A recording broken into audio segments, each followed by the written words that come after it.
يا نوبي قم وحرك جسمك الكسول قليلا. نوبي نوبي نوبي، ماذا؟ هل تقلدني بشخيرك المزعج؟ خطرت ببالي فكرة جيدة، إنها تناسب هذا الكسول كثيرا. سيتمرن مرغما.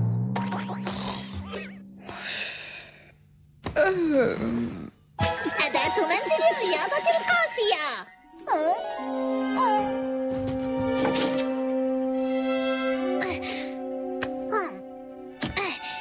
ليس من السهل أن يصل نوبي إليها. غريب، يا إلهي، ألم يكن يؤنبني قبل قليل؟ دورايمون محق فيما قاله، علي أن أحرك جسدي. حسناً، سأذهب لألعب بكرة المضرب. سيمارس كل من في المنزل الرياضة ممارسة دائمة بلا حاجة مني إلى الصراخ. سأشغلها.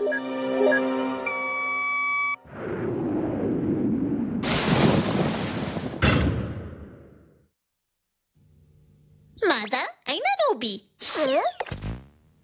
ترى إلى أين ذهب؟ أظنه في الحمام. أهلا بك، لم أرك منذ مدة. تفضلي لنشرب الشاي معا في منزلي الصغير المتواضع. أجمل ما في المنازل الصغيرة أن تنظيفها لا يستغرق وقتا.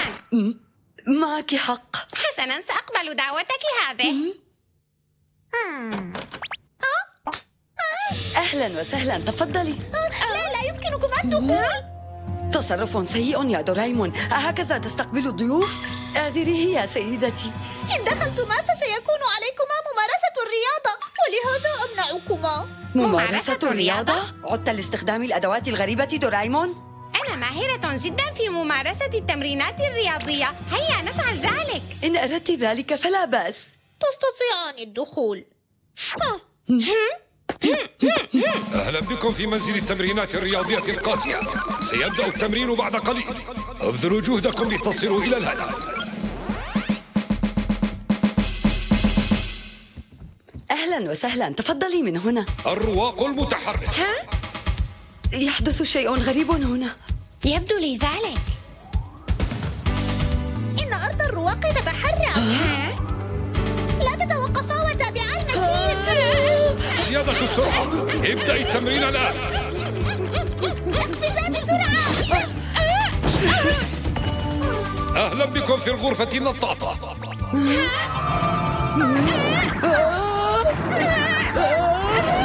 ماذا يحدث؟ اسمعني جيدا يا دورايمون.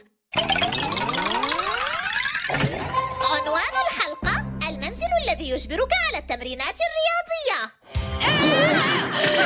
اسمع يا دورايمون، هيا اذهب وأوقف تلك الآلة في الحال. انقلع.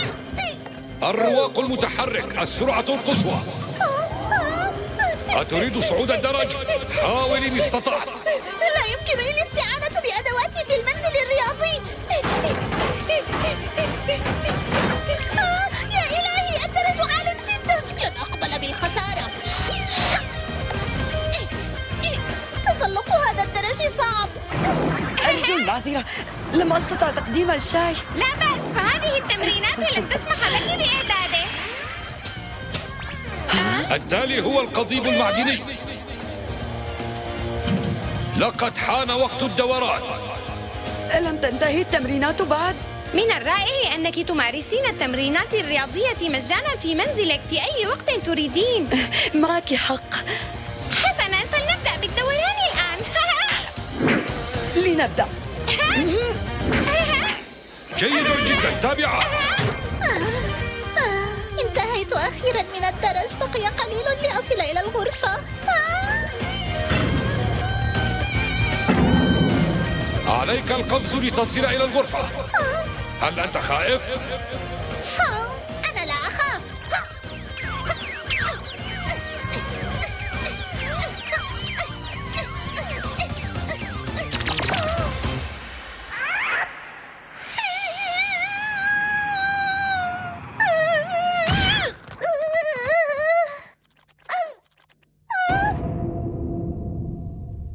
أشعر بالدوار.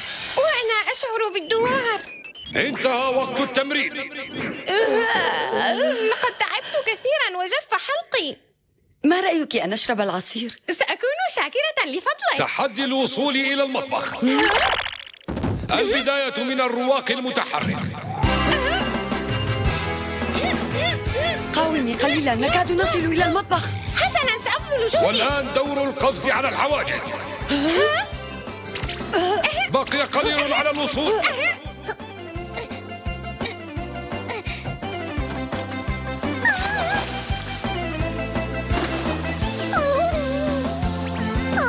ما الذي يجري في هذا المكان؟ عليك أن تسمح لتصل إليه.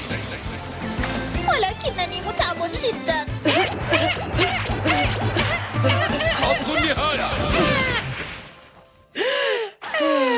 كان تمرينا قاسيا جدا. أوقف آلتك بسرعة يا دورايمون. ماذا تفضلين يا سيدتي، شرب القهوة أم شرب العصير؟ أشرب القهوة الفرنسية أو عصير الفواكه الاستوائية، وإن لم يوجد فسأكتفي بالماء. إذن سأحضر الماء البارد. حسنا، سأستعين بالمنضدة. تفضلي بالجلوس سيدتي إلى أن أصب لك كوبا من الماء. شكرا لك. تمرين رفع الأثقال، ابدأ. تابعة.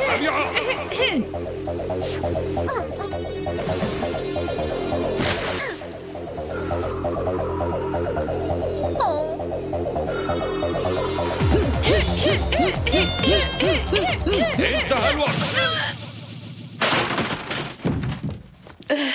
سأحضر لك كوب الماء البارد. أجل لو سمحتي.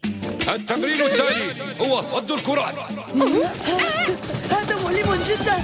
تأتينا الكرات من كل صوب، إنها مؤلمة. حاولا تجنب الكرات. لا يمكننا تجنب شيء كهذا. حسنا، أمسكي.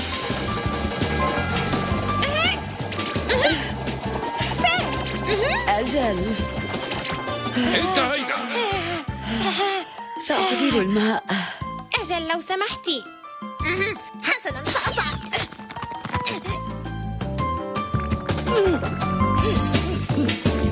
أشعر بالعطش الشديد، جف حلقي. أمسكي الكوب لحظة. حسنا. الصنبور لا يفتح. إنه قاس. افتحا النافذة وواجها الرياح. نسمات منعشة. نعم صحيح.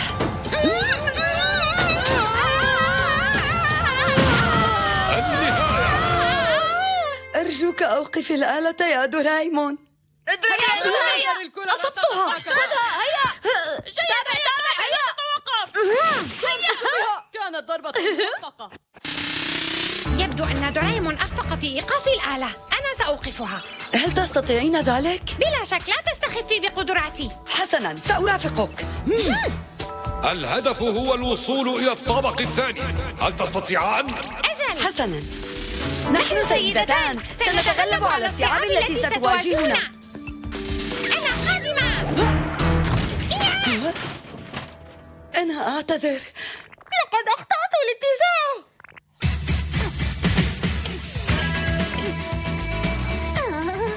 لقد تعبت كثيرا. متى سأصل إلى الآلة؟ طريقك طويلة. التحدي التالي. أرجو أن لا يكون صعبا كسابقه. الهدف على الجانب الآخر.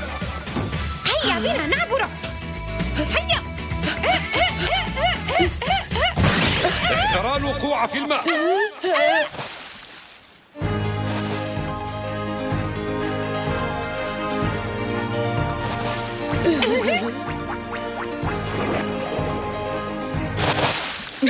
الوقت ليس مناسبا لتأدية الحركات.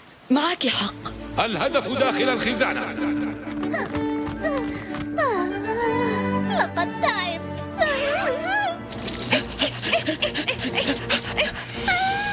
تسمعين ما أسمع؟ نعم، صوت غريب. إنه دورايمون. إياك وأن تستسلم يا دورايمون. هيا أوقف الآلة. هيا بنا.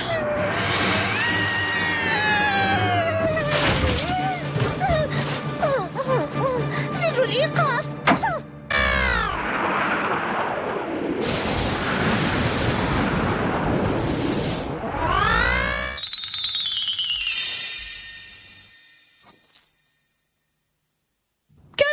رائعا! لقد استطعت صد الكرة 4 مرات. من اليوم فصاعدا سأمارس الرياضة بانتظام. لقد عدت. ها؟ ما هذا؟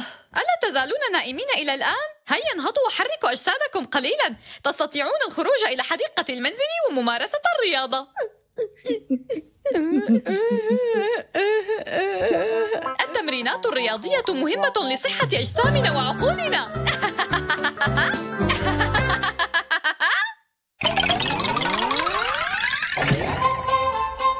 عنوان الحلقة: أسست القططة شركة.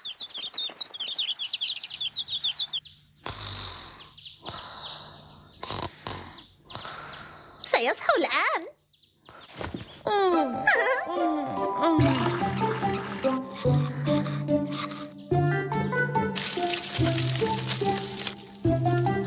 أحسنت يا نوبي، استيقظت باكرا اليوم.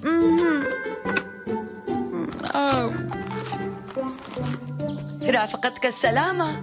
لو أنه يستيقظ مبكرا كل يوم لوفر علي الكثير من الجهد.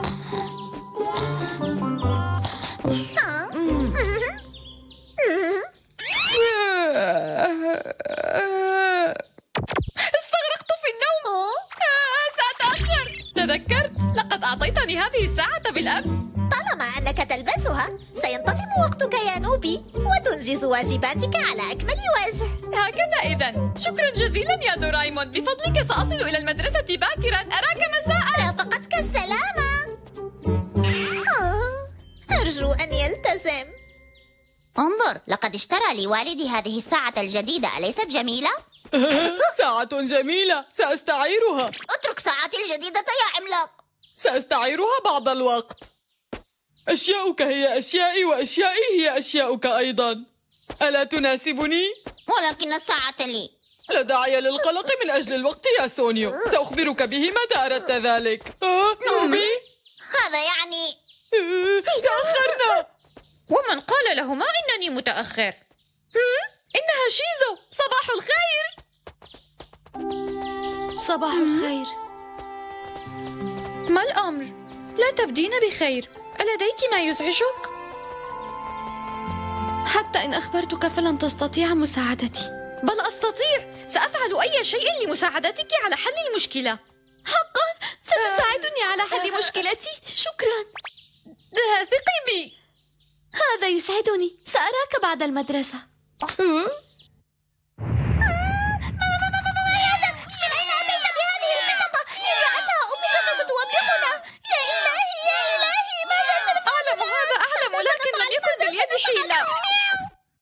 ما الذي حدث؟ رمى أحدهم هذه القطاط أمام منزلي، وكما تعلم لدي سمكة وعصفور، لذا لم توافق أمي على أن أبقيها في منزلنا لأعتني بها. أرجوك ساعدني. قبلت الاعتناء بها وعلي تحمل المسؤولية.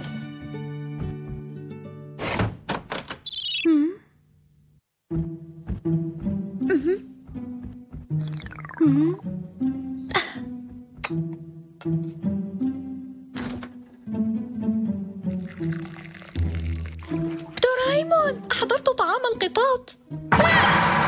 هل تظن أنك إن خبأت القطاط فلن أعلم بوجودها يا نوبي؟ ها؟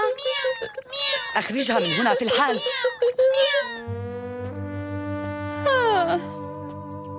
ما العمل؟ ليس أمامنا سوى البحث عمن يستطيع الاعتناء بها. جميلة، أليس كذلك؟ أجل، ولكن أمي لن تسمح لنا بالاحتفاظ بها. هذا لأنها تخاف القطاط. لا تقترب مني أبدا. خذ هذه القطط إلى مكان آخر بعيدا عن منزلي. قطاط جميلة. يمكنني أن أحتفظ بهذه القطة البيضاء. آسفة، مالك المنزل لا يسمح بهذا. لا حاجة إليها، لدي قطي الأزرق اللطيف. أهلا بك، تفضل. وداعا.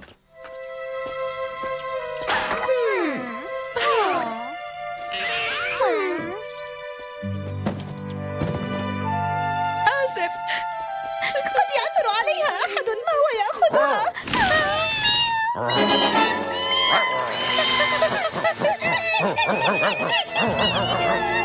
توقف أيها الكلب!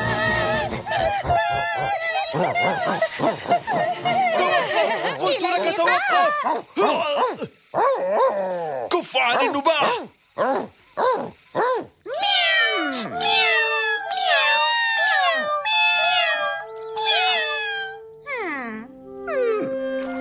ماذا علينا أن نفعل بشأن هذه القطاط؟ يجب على من رمى هذه القطاط تحمل مسؤوليتها.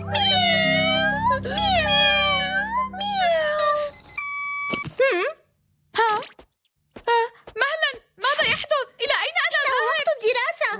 ماذا؟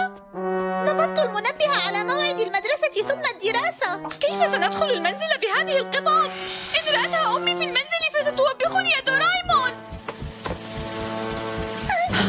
نوبي! ما العمل؟ ما العمل؟ ما العمل؟ نوبي، لما لم تنفذ ما أمرتك به؟ لقد دخل نوبي إلى منزل الاستضافة ليدرس. حان وقت الدراسة ويحتاج إلى الهدوء. لا فائدة من الاختباء. هيا اخرج من بيت الصدفة، هيا اخرج يا نوبي. حسنا، لن تنجو بفعلتك. كدت أموت من الخوف. ما حدث كان بسببك. ما كان عليك أن تضبط موعد الدراسة من تلقاء نفسك. إنه صوت فئران.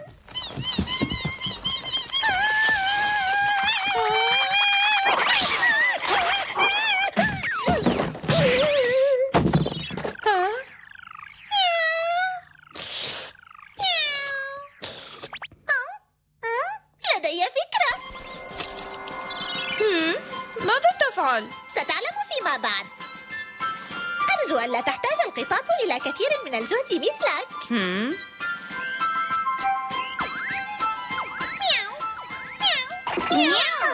لقد حان الوقت.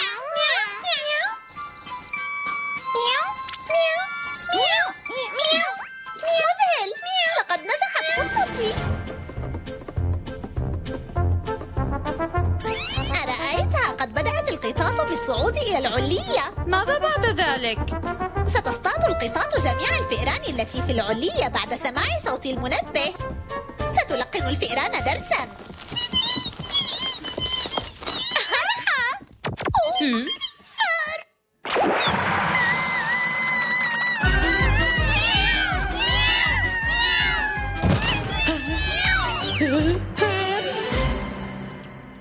هل رأيت كل تلك الفئران يا أمي؟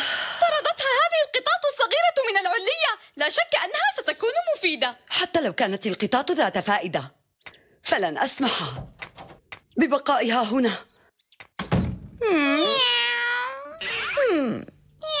حتى لو لم نجد من يعتني بها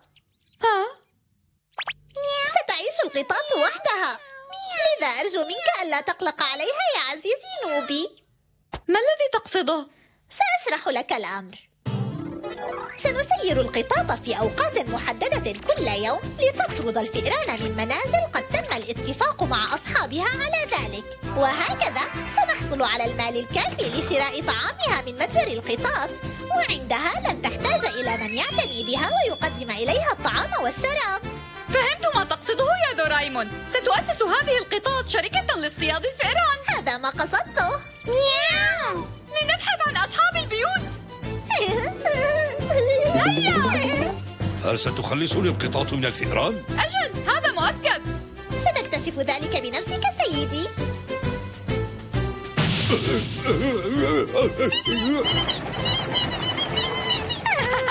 لقد أنجزت المهمة بنجاح. أيضا عليكم أن تنظفوا منزلي.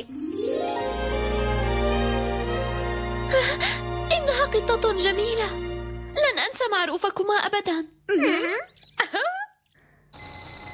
حان وقت العمل يا قطاط. ما أجملها. نعم، جميلة.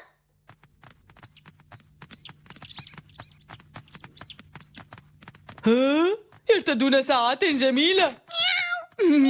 أشياؤك هي أشيائي أيتها القطة، وأشيائي هي أشيائي وليست لأحد. حان وقت عودتهم إلى المنزل. حسناً، إذن سأذهب للتجوال قليلاً.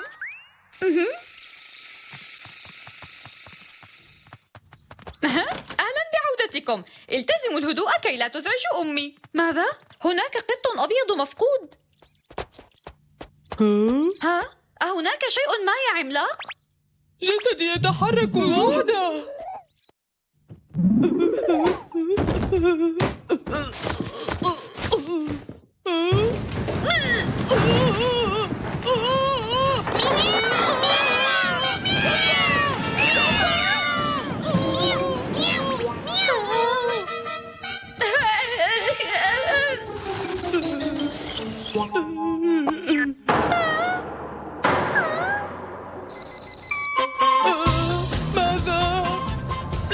أستطيع التحكم في جسدي. هذا لأنك أخذت ساعة القط بالاستئذان.